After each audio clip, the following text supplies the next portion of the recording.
I will tell I mean you, this in all sincerity. What do you say the purpose of it is?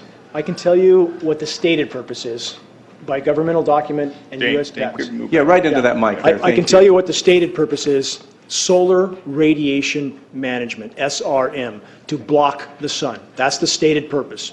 The consequences don't seem to be considered with these programs, but that is the stated purpose on almost all UN and global governance documents for these programs. Okay, and obviously you presented a great deal of material to myself and to other board members over the years, and that is the conclusion drawn.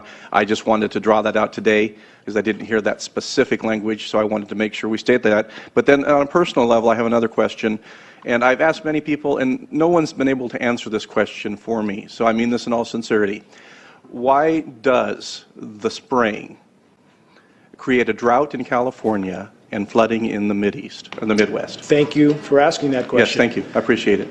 When you aerosolize the storm track, and the science backs up what I'm saying word for word, you diminish and disperse the rain. This is not seeding to create rain. This is seeding to create artificial cloud cover. And because there's too many condensation nuclei, it tends to disperse that moisture exactly as we've seen over California again and again. Back to my talk in front of the California Energy Commission, they recognized this fact. I spoke to their top scientist.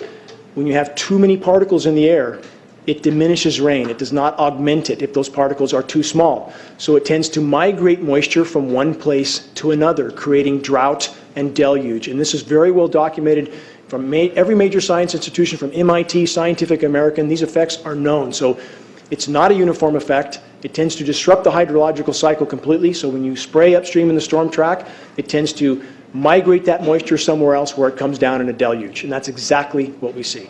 Mr. Wigington, thank you very much. Thank you, I Les. appreciate that. Don't go away.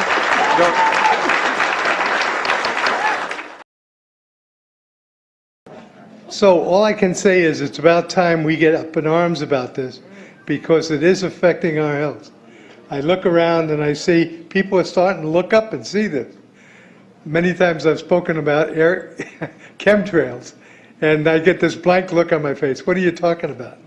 I'm saying, look up. As a pilot, before I fly, I look up. And so, boy, they're really out there working. I really thank you for this opportunity to speak, but it's high time that we as citizens of this great country take action. Thank you, Dr. Labosi. Mark McCandish, followed by Arundel Spindaleas. Thank you very much for this opportunity. I came here mostly as a person who's worked in the military-industrial complex, worked on F-106s in the Air Force, had a secret clearance, worked as a consultant to a variety of the top aerospace companies as a conceptual artist and a designer. I've had a secret clearance for a number of years, and I've worked on systems that are still classified today, 20 years later.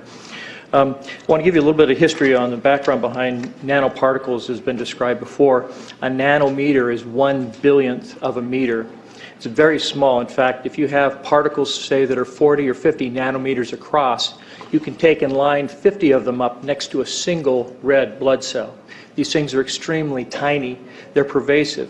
The manufacturing processes, there's probably 5 or 6 different ones that I know of. There's probably others. But the explosion of nanotechnology has grown since the late 1980s, early 1990s, and is now growing exponentially. If you've ever seen or heard of a grain silo explosion, where particles of grain grind against one another, produce a dust, and then one spark will set it all off in an explosion. This is kind of exemplary of what nanoparticles represents in terms of the impact that they have on the environment, because you can spread so many small little particles through the environment, it dramatically increases the surface area that's in that environment, because there's so many of them. When you look up at the sun and you see a white haze, that is aluminum floating in the air right now, and it's coming from the aircraft. Now, as it happens, the Air Force conducted a study starting in 1993. It was called In Vitro Toxicity of Aluminum Nanoparticles in Rat Alveolar Macrophages. That's a real fancy way of saying testing the effect of aluminum nanoparticles on the white blood cells in the little air sacs in your lung, the alveoli.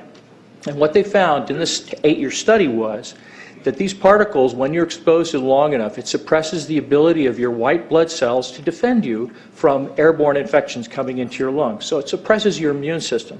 But they also found that these same particles, once they get into your system, they can actually go through the barrier in each one of the cells. They get inside the cells, and these particles can actually suppress the ability of mitochondria, which are in the cells that help to gobble up toxins and things that would be harmful to the nucleus and the reproduction process of the cells in your body. These processes are suppressed, and so essentially by breathing this material in, your immune system is dramatically suppressed. Now, in addition to this, the materials that are going into the environment right now, aluminum oxide nanoparticles and barium nanoparticles, these just happen to be the same materials that they use in nanothermate explosives. And so when this stuff settles down out of the air into the environment, it is small enough to be absorbed through the root structure of the trees in the forest. And so when there's a forest fire, and there will be a forest fire, those fires burn dramatically hotter. The example out here in Ono is just one example. Oh, wow, that was fast. It goes by fast, doesn't Yes. it? So anyway, the we'll point draw that is, to a conclusion. the point is that the cost of firefighting, the cost in the healthcare system have nearly doubled in the last 10 years. The amount of acreage is lost because of fires. The impact on human health is dramatic, and it's well documented. So, in fact, in closing, I want to say that NASA has also conducted a research program in what they call metallized fuels. We're actually putting aluminum oxide right in the fuel because it has 2 atoms of aluminum and 3 atoms of oxygen. So during the combustion process, it releases all that oxygen and dramatically increases efficiency, but it leaves the aluminum in the air. Thank you, Mr. McCandish. You're welcome.